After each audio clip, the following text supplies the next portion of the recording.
Rómusýning, frábær sýning og hún gekk lengi og það var mjög eðlilegt að sjónvarpið skyldi vilja gera þessu verki skil.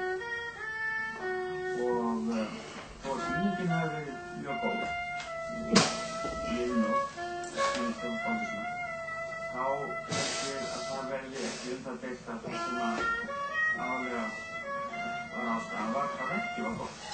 Þetta var sérstaklega sérlega komandi og mjög náttúrulega og mjög margan styrk. Það er náttúrulega ljóðrænt og fallegt. Í ljóðrænt þetta spannar gríðarlega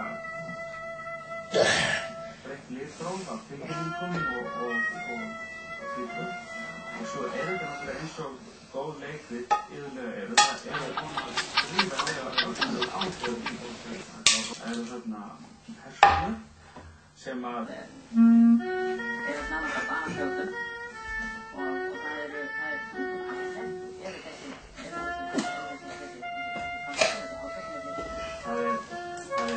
þessi maður sem býr þarna, sem Pétur Einarsson lék, sem er samfélagsmaður mömmunnar. Hann í stríði við báðar bræðurnar. Bræðurnar í stríði við báðar og mamman í stríði við samfélagsmanninn. Og annar bróðurinn í allavega í stríði við móðurina. Og þannig að það eru stöður áhrif og þau eru samfeldur og þau eru áhugaður. Það er ekki bundið að veita mannstu sem er sjálflega eitthvað einhverjum sjálf fyrir öðrum ekki nokkuð. Heldur aðra maður spilur bara ekki fyrir.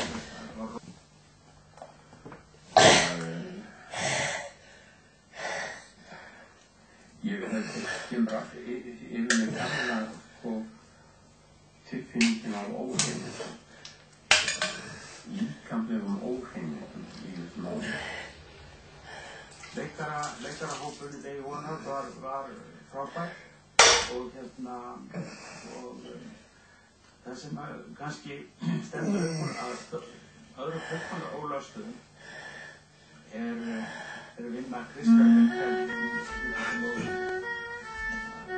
Ég held að hún komið óhjákvæmilega til með fyrir þá sem að sjá verkið að vera það sterkust og það er náttúrulega hluta til vegna þess að þetta er ógnarlega gott hlutverk og öflugt hlutverk og minnulegt. Ef það er til einhvers konar aðalpersóna í verkinu þá er það hún.